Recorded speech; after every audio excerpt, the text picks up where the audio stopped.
iya gakiza kawe abantu bataragera ahantu ngo bibacane bavuge batese ibyiwe bipanze gute kavuga wifisa gakiza gusa no gukomerwa amashi gusa nuko hari ahantu tugera isi kazazanirwa ikawa kase ibintu z'uyu mugabo bipanze gute ateye ate arakwije cyangwa agakiza kaza katunetraliza ukamurwa amanyama yose nabe ukaba woroshe uri kumwe n'Imana isi y'amanyanga no gukubitiranya hirya no hino ya kurari gacanganyikirwa ikaba gisa umuntu ateye gutya n'umuntu ameze ati manshimwe Imana yawe icyubahiro amen bongere twikomere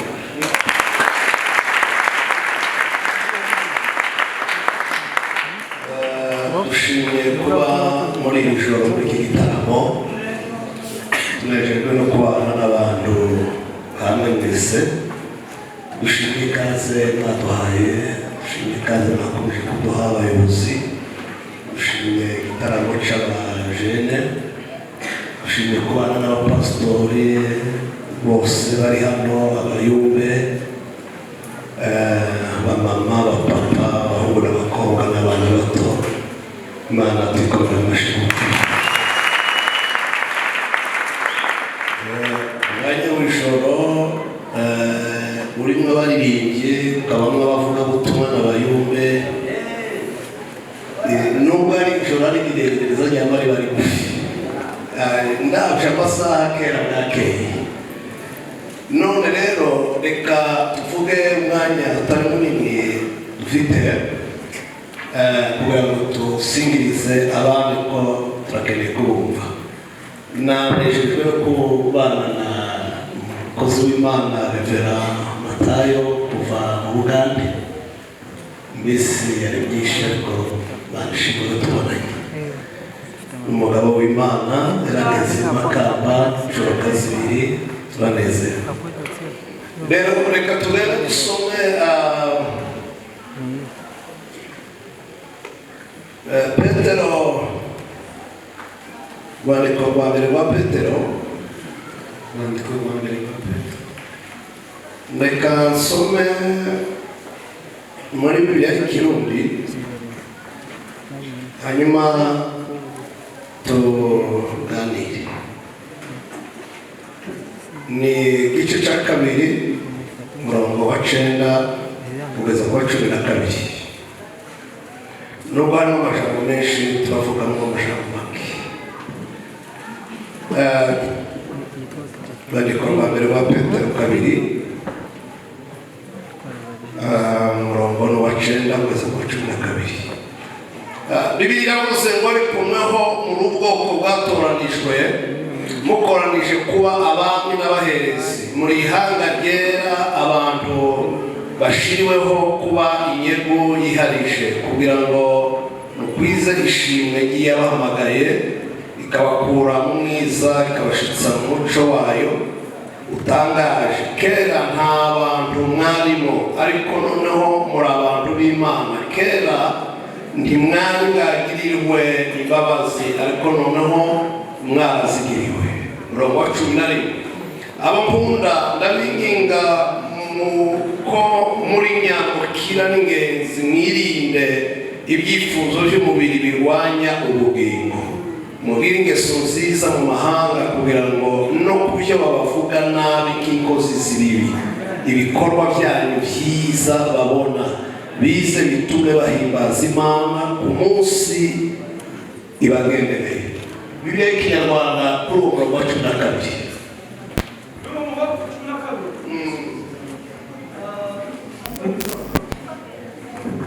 biravuze ngo mugire ingeso nziza hagati y'abapagani kugira ngo nubwo babasesa nk'abakora nabi nibabona imirimo yanyu myiza izabatera guhimbaza Imana ku munsi wo kugenderwamo amen turabona kugira ingeso nziza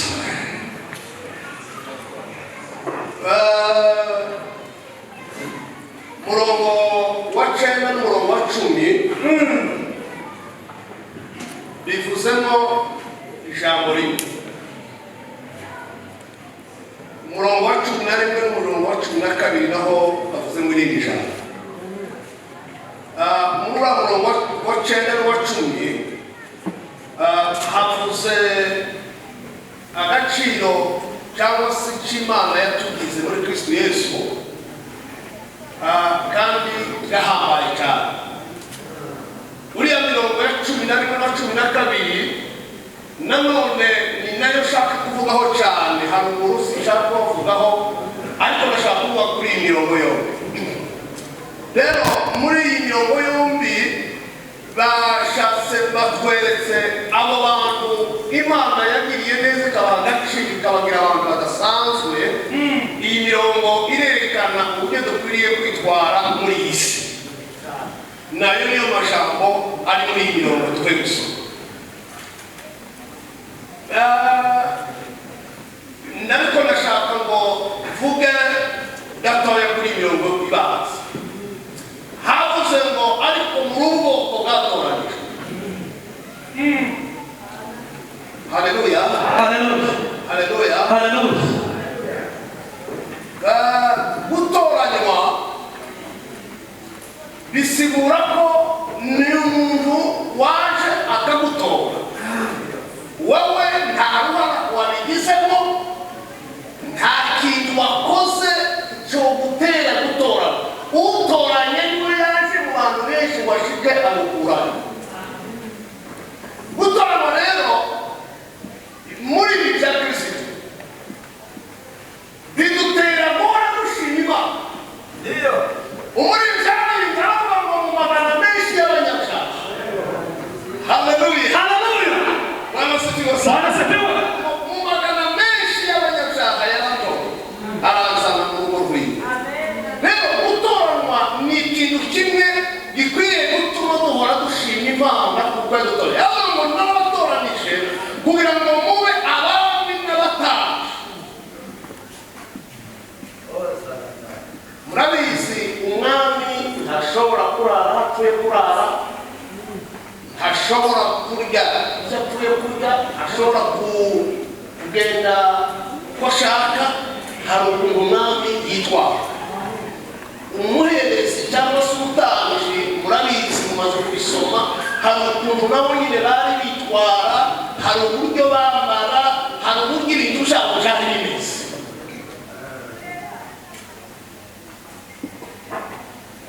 Arababwira nabi ibintu byose z'umunsi n'ibintu bigeze kuri bibiri, ariko sinshaka kuzinjiramo cyane. Amaze kubereka ingene icyo babaye, yarababwira bene wabo. Aramanuka rero bagereza bavuga ngo nuko bene data n'abinginga ko muri ingenzi muri iyi si. Bwana sifiwe, haleluya. Ko muri ingenzi muri abantu barimo batambuka bagenda. Aravuga ngo ndashaka ngo mwirinde ibyifuzo by'umubiri birwanya ubugingo. Ibyifuzo by'umubiri birwanya iki? Birwanya ubugingo. Uyu mugoroba cyangwa se iri joro mwirinde ibyifuzo by'umubiri birwanya ubugingo. Imana ishimwe. Aravuga ngo mugire ingeso nziza mu mahanga, mu bapagani, kugira ngo nijoro bavuga nabi nk'inkozi z'ibibi, ngo ibikorwa byanyu byiza ngo bibatere kugira ngo guhimbaza Imana.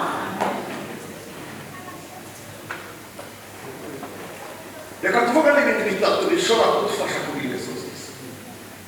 Imana ishimwe. Imana yawe icyubahiro. Kubivuga gutya nta kintu cyo gufasha kimwe, ariko ndashaka ngo dutinye ku bintu bishobora kudufasha, ibintu bishobora kudufasha kugira ngo tubashe kugira ingeso nziza mwese.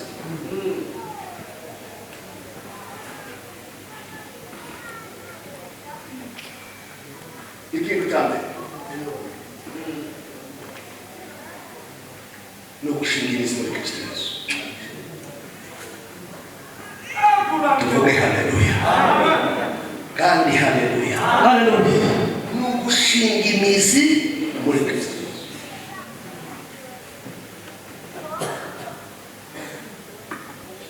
Igiti cyose gishinze imizi ishore iriya mu mazi kiba gikomeye. Imvura ishobora kugwa, izuba rikava. Nicyo bituma umwanditsi wa Zaburi yavuze ngo hahirwa umuntu atagendera mu nama z'aba ngo niyicarane n'iki n'abacokoranyi ntagendere mu nzira zabo. Aravuga ngo uwo muntu wicahoza umutima wiwe haleluya. Uwo muntu wicahoza umutima wiwe n'ibyagezwe n'amategeko y'Imana. Kandi uwo muntu wameze nk'igiti cyatewe hafi y'imigezi. Haleluya. Nakora nayo cyane. Muci ibirari byako n'ijuru. Mu mvura niho umuntu yabikomeye cyane. Ni ukuvuga ngo kubera ko gishinze imizi yacyo mu mazi, gihora cyane, gihora cyera imbuto ku manywa na nijoro uko bukeye uko bwije. Bisigura iyo umukristo ashinze imizi muri Kristo Yesu, yonka amakakama ava muri Kristo Yesu, yakira ibivuye muri Yesu. Yavuze Yohana igice cya 17, yavuze ng'ibyo ibizima ibya Kristo, ng'ibyo ibiba muri we. Haleluya. Ngo ibibogaboga kubogaboga murabyumva, ibimuzuyemo byose ngo nibyo natwe yagize gute. Zamura ikiganza cyawe, zamura cyane. Aravuga ngo ibimuzuye byose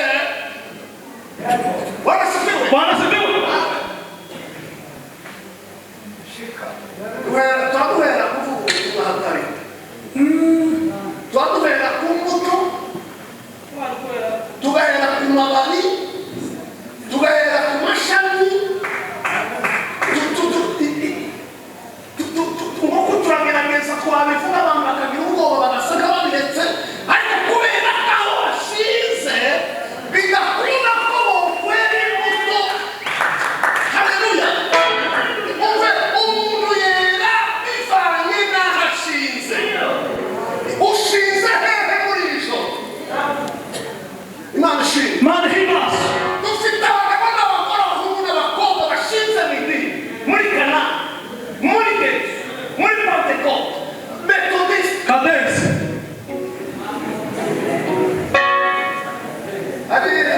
hari abantu benshi n'iryo dini nyine nabo batanarigira, ariko bazabiyaranja bakamenya ishengero rifite abantu benshi mu gisagara. Patrick. Bakiyaranja bakamenya ikanisa rifite abantu benshi. Noneho bazabagize usengera he? Ngoje ngo n'umuvivante, ngoje n'umubombere, kigende umugezi. Akiyaranja akamenya ikanisa rifite abantu benshi. Umwana babiri muri iri joro mu izina rya Yesu, icyo nifuza n'icyo nkwifuriza ni ukugira ngo dushimuke mu idini, hanyuma dushime muri Kristo Yesu. Haleluya. Haleluya. Imana ishimwe. Imana ihimbaza. Ni igihe cyo gushimuka. Iryo jambo ndivuga ngira ngo rikomeretsa. N'akarorero. Ni igihe cyo gushimuka mu gisiriba, tugashima hehe. Abahungu n'abakobwa hano kubera guhaga, kubera ko bambaye isura kwiza, akagira gutya, ariko afite rande quelque part mu kandi kabo. Bose ndabeshi icyo ni cyama cyane uko ari n'abavuganye turahurira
ubusambanyi ukamubwira ngo reka akaborerwe ni ugusinda ibiboreza ukamubwira ngo reka isaku urugambo nanjye amafuti yose bagakora kubabwira ngo nibarekishe ariko badashinze muri Yesu ni ugufata amababi tugakura tugafata ijambo tugakura ariko mumva ndababwira igiti tuvuge akarorero k'ivoka iyo voka ryakuze rishinze mu mazi ryaba rihagaze neza rifite ijambo neza rikagira amashami n'amababi ni ukuvuga ngo biriya bintu birenze hejuru iyo tuje tukabihungurura tukabigura bazita mu kirundi ngo ni ugututurira ni ukubagarira ni gushoshora ahubwo kiba kigiye kunaga uzi kirundi kunaga baravuga kiba kigiye kuzimuha cyane ariko kugira ngo ariyo mashami na ziriya mbuto na biriya byose bishyira imbaraga uragenda aho gusaba umutekano ukimba nawe ugaburuka ugakiri ukinyura ugakura amashami aribwiriza kuma ziriya mbuto zikibwiriza zigate zikuma amashami akibwiriza akuma umutumba w'igiti ukibwiriza ukuma kubera iki kubera yuko aho byari bishinze ntiyakiba natwe rero twashimutse kwa Satani dushima muri Kristo Yesu ibyo dutegerezwa kwera tuvuge haleluya nibiva kuri data ikibazo uyu munsi dufite hano abantu bamurumva ngezemo ngo ntawumenye uko bimeze ngo abantu ngo bararirimba ngo bakabwiriza ngo bagakoreshwa ibitangaza ngo ariko ngo bakaguma bakora ibintu nyine ngo bidafututse none ibi bintu biteye bite bimeze gute bivana n'aho umuntu ameze gute acometse ucometse umwana wawe kuri iri jambo gicometse muri Yesu abantu bo urigishagasha abandi baza bagira ngo twamubwira ijuru ry'igitabo n'ibombo wabitoye cyane kuko ijuru rireba ry'igitabo turimo ryaba rireba ucometse ahariho haleluya gucuranga no kumenya kuririmba icyumba ngibyo dukora byose tubikore ducometse muri Yesu muri Yesu muri Yesu nani yari uzamume kwantangaje urakoze cyane umaze kukamika tuvuge haleluya reka babwire umuntu umwe wari ushinze imizi muri Yesu kandi Bibiliya yavuze ngo ntibabona ibikorwa byabo byiza ngo bitumerane gute bahimbaza Imana ingeso nziza zifite inyungu yo kuzana abandi kuri Kristo Yesu bakava iyo bari naravuga umuntu narigiye kuvuga nibutse umuntu umwe watubwiye ikintu hariho umwana ngo wadandaza ikaranga akabemba aho hafi ngo yusengera akaza gutegera araza gusenga kugira ngo bamugure ariko kujya babihutana za Bibiliya n'ibitabo n'amajenda ngo bakamusunika ikaranga ikameneka bakibandanyiriza bakajya gusenga mu buryo haza no kuba butumwa kubwiriza kuri urwo rusengero sinzi uko yageze gutagungana n'uwo mwana ikaranga irameneka wamuvuga butumwa arandika Bibiliya n'ajenda hasi aricara atoza wa mwana ikaranga basubiza ku isahani ngo barangize wa mwana adahindukira aramureba aramubwira mbese ni wewe Yesu baza banga gusenga ni wewe Yesu kuko yarabonye ikintu akara idasanzwe atigeze abona abandi baba mumenye twiwe ariko ntabwo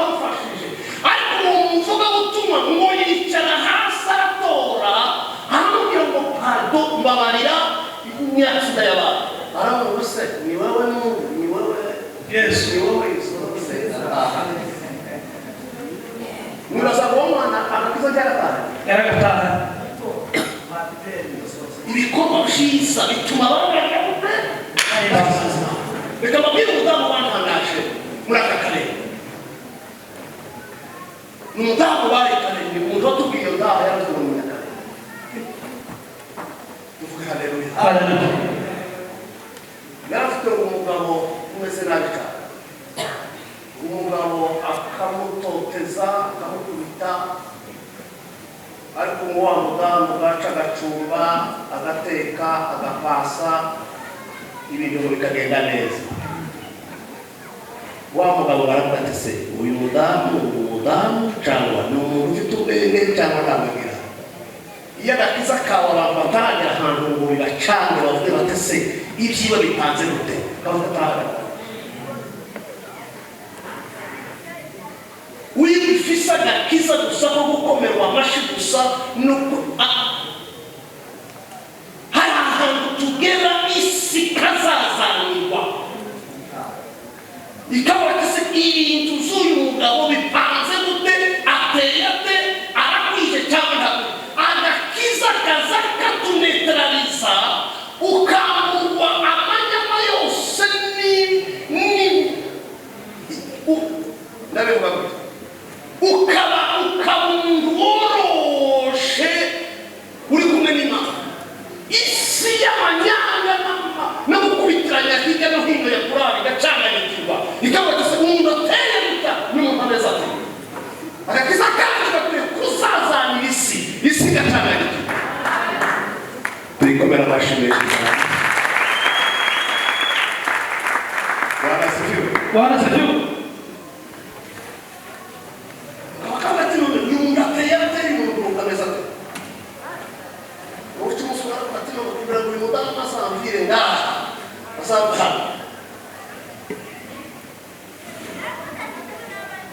Arareba amafaranga y'amadolari aramubwira tubike aya mafaranga umusozi yakenera nzayabona. Aragenda mu cyumba cyabo aterera hano mu gasashi baratuye aho ngaho ngo buce. Umugabo ati harageze rero kuko arakundana. Aragenda arayiba yabavuga ngo kugira ngo umugore ntabone na trasi z'ayo mafaranga yabagenda hariya kwitangarika agashike atari igitondo umunsi wo kumbaza ayo mafaranga mu gatondo umunsi ukunda abadayimoni bateye yamamuhereza amafaranga ngo uyu munsi turarya neza, ugura amafi, ugura ibirungo, saa sita gufungura neza. Kandi n'uwo wari umunsi wo kuyamubaza kugira ngo nayabura abone ingene akuriruka. Wa mudamu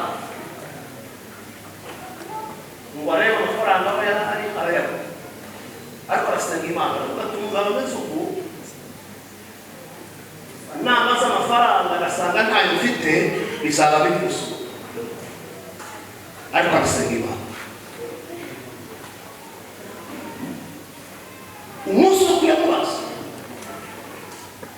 amuha amafaranga yo kugura amafi n'ibindi yarekaye muri Tanzania.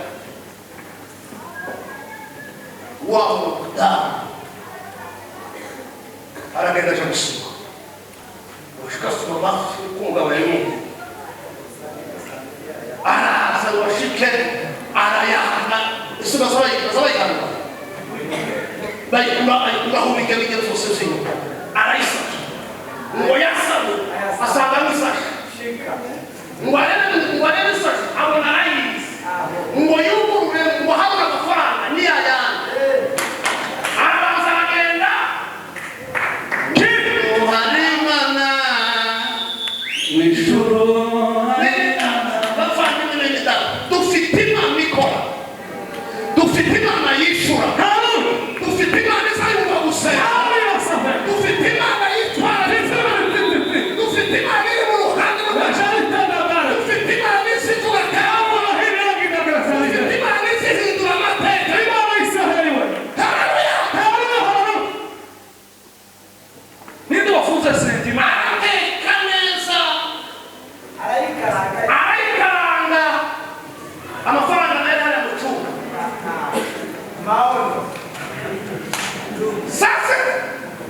umugabo barashitse ati madamu ati hari ibintu byihuta mbaye amafaranga madamu atoya banza wicara banza ufungure kugira azakora mu nda umugabo ati no madamu zo gufungura nda ko ndihuta gusa mbaye amafaranga gusa ko ndihuta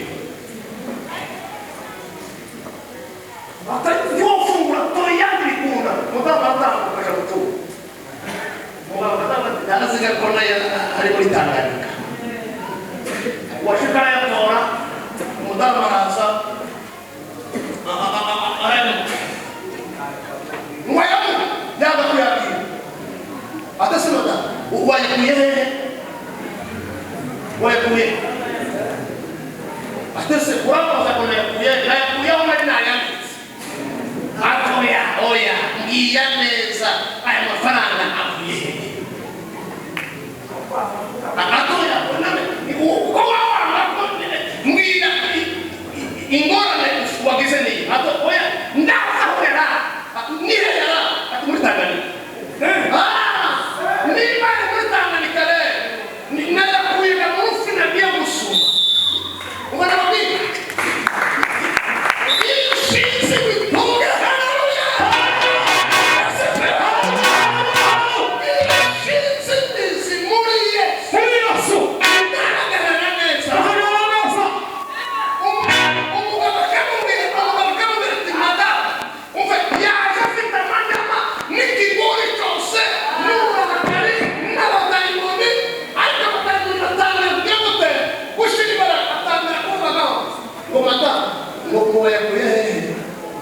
madame nawe nyine barasanga yabaye chef bera babi bijya bazaba kuhera umuringanire bijya bizatunganya imiryango bikizatunganya imiryango n'umushinga muri Yesu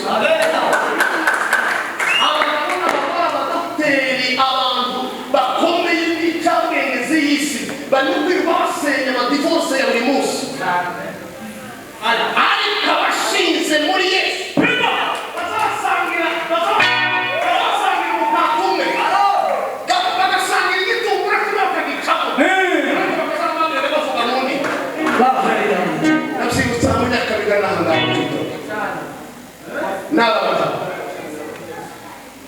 ndazibuka mari usanga ibintu bifitanye n'abakozi amashaka afite izindi za gahunda hari double kabiri ariko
pastor ati inzoga ni wowe ubizi atari kudakubwira abandi bantu ngo bimenye neza ati madana bawe n'abana atugende ubabaze uko basaba arabagenda bashikabwira madana n'abana dufite ijambo ati turari guhaha mundaza mu bukirisitu mfuye mubona ubundi mfuye nuja muzi madame n'abana ati turahaje ingene ibintu uzaba bipanze nk'ukudeye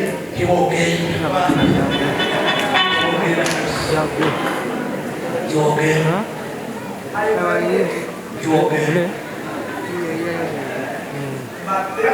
niko muzabibona ati ngiye guhindura rero aragenda arahindura arasenga arahindura ibintu aragaruka atase ubuhoho mubona bimeze ati turabona kabisa gopfa atari ijoro ryo kwakira ubona babwira hano musenge abaririmbyi bafite amajwi meza baririmbyi abapasitori bahawe ijambo bari abacuraranzi beza bacuraranzi twese nibi haleluya ni amina twese kufurahi ariko ubona kubwira tuvuge haleluya bizamenyekana mugeze hariya niyo ihari nubona umugabo agushinga intara ngo bamudamu n'uyu munsi ntana yovuga n'uyu munsi ugomba wabaye ijambo niho umuntu azamara amasaha menshi niho ubukene buba niho kurwana no gupfusha biba niho minerivare z'abantu zisukura cyangwa zikaboneka n'ibintu zose bicanana burya mu mazu harimenyesha ibintu byinshi iyo dusoze twese twapashije twese wamesuye wasohotse aho ngaho wanyotse abantu bazaba bavuga ati uyu nguyu kabisa ibintu bipanze neza hariyo mu nzu umva ndababwira ubukirisitu buhera mu rugo bwava mu rugo bukaja mu kibano bwava mu kibano bukabona kwinjira hehe mwishengera mu itorero nimubona umuntu yakoranye mu itorero muzamenye ko ibibazo uyoboka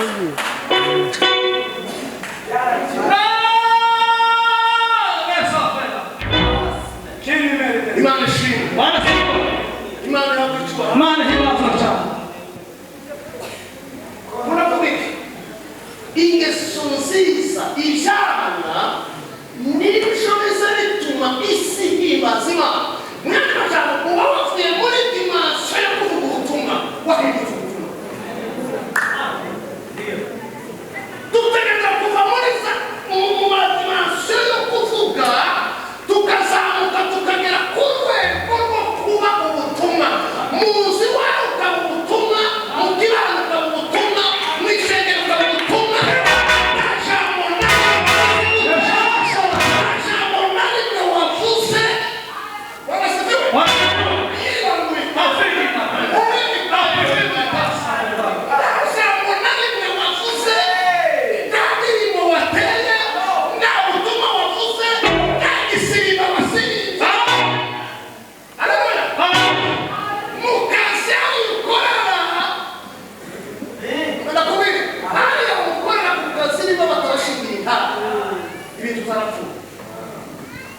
Murugo abana niba batarushinga intare n'amagara n'umugabo zarapana genda neza uwamuhera mu nzu baze n'umugabo n'umudamu n'abana mubaze neza mwese muje mu gitaramo ndagarutse kandi tugize igitaramo tuvuga bwana sifiwe igitaramo kiza kibanze gikora kibanze Gifate hariya mu nzu kugisohora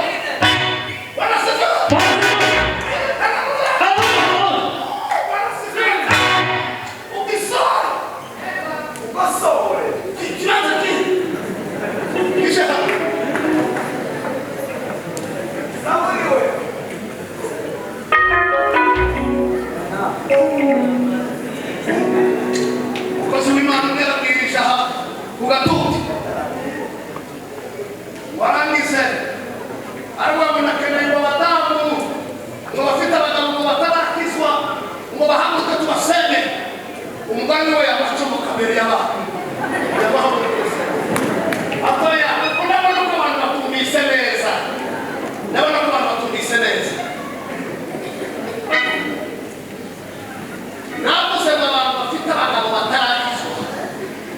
Ugora kama kumaka kachikaterega jewe mfite wa mbere ndakwishijwe. Bazara kumaka hakana. Terega namsumvise komeza gahunda zawe naje muri bake naje barimo.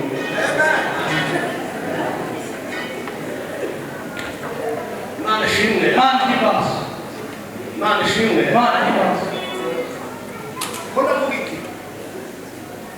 Urashobora kubona reka kuba karora kubona abagabo badakishijwe bafite abagore bakishijwe cyangwa umugore udakishijwe afite umugabo akishijwe ntiwogana muri kubwira bibiliya yo kwa makuru igikoko ntiwomubwira niyo kumva muramenyera niyo mubwiriza umupfa ari uzishira itagenda neza ntiwoza kumubwira ariko iyo wese imbuto ukongera ukera imbuto ukongera kandi ugasubira bazaba bakagera ahantu akavuga ati jewe nuko ndakishijwe ariko madamu gushingira umugabo waje gushingira intahe agakiza imbuto nziza ingeso nziza ibyaba bivamo inyungu zivamo ni ukuzana abantu hehe kuri Yesu Kristo umwana w'Imana icyo nicyo dukwiriye guharanira tukaza dusirimba tukaririmba tukabwiriza ariko kugira ngo abandi nabo bagire gute baze kuri Yesu nidushimirize Yesu yavuze ngo ni jewe muzabibu ukuri ngo data ningeneho ngo ishami ryose ritera imbuto umugara aricyo bakarikuraho ngo igera bakarituturira kugira ngo rirushirizeho kwera ngo ndababwira ko nta kintu na kimwe bashobora kwishobora wenyine ngo atari jewe ubashoboje igiti kiri inyuma yesu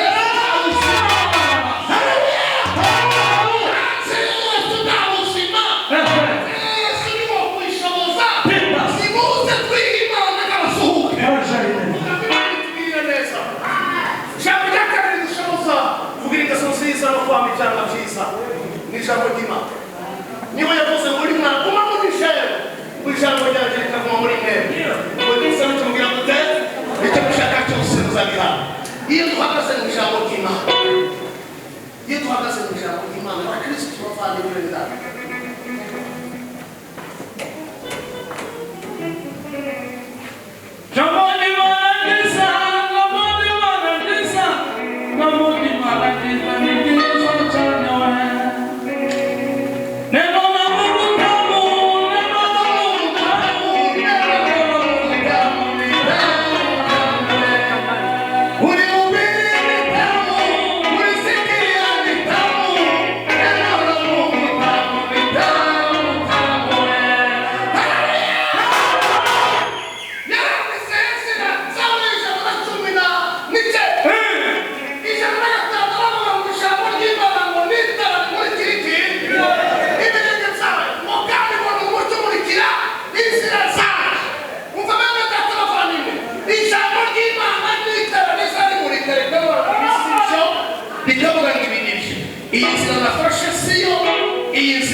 hata Mungu chakula kinachotumisa Wakoni.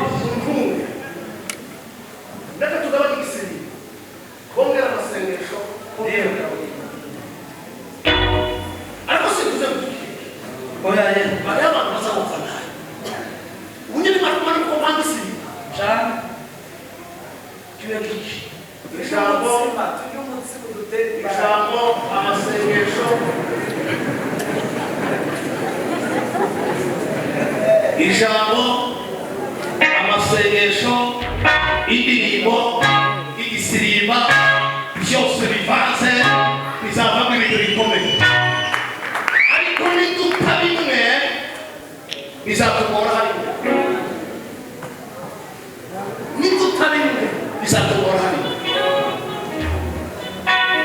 icya gatatu kirapasiriza abantu ni amasengesho tuyinjiramo gute amasengesho watangira gusenga umwuka wera akamamanuka yamanuka agahita porojegita umutima wawe umuntu akamatangira kurira abo bavuganye umuntu akamatangira kwihana awamangirije umuntu akamatangira ibintu bigahinduka muri iki kirundi katika kirundi n'abantu umuntu badasenga wese ngo yamumusha haciwe umuntu wese adasenga yamumusha haciwe ni umuntu azayinjiramo agagaye yasohoka akamasokamo agasohoka amasengesho ya Jua kwa maombi yako, mimi nitasimama tena. Jua kwa maombi yako, utabarikiwa. Unanikopa keshina ngombe. Utayana mihangana, uniombe.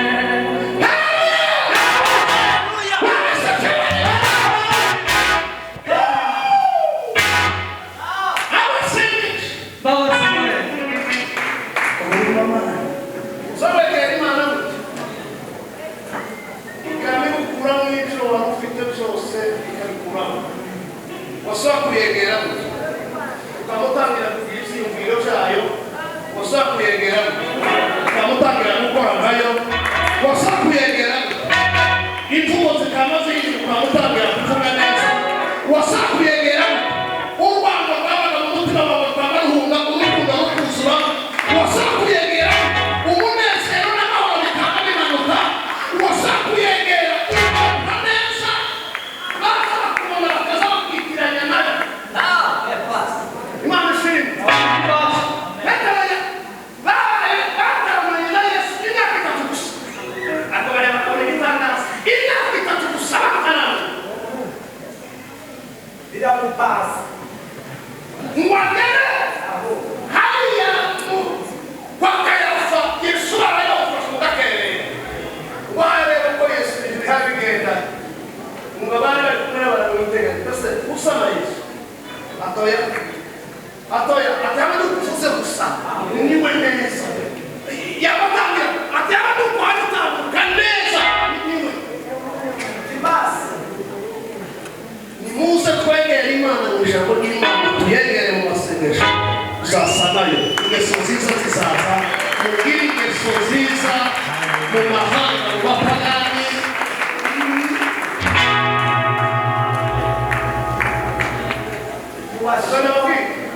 arakantu bavuze hari bavuze ngo no kurusha ngo babavuga n'ingingozi zibiri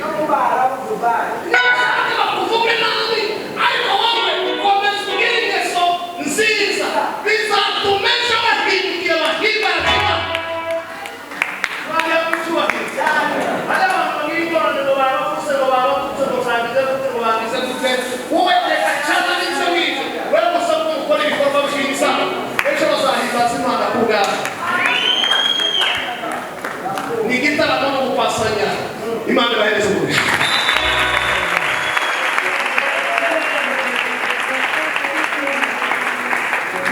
urakoze muri iri joro dushoboze gushinga imizi muri wewe udushoboze gushinga imizi mu ijambo ryawe dushinga imizi mu masengesho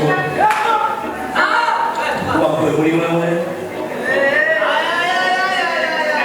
isi iteruye guhimbaza imana n'ingeso zacu nziza amaziko n'amashuri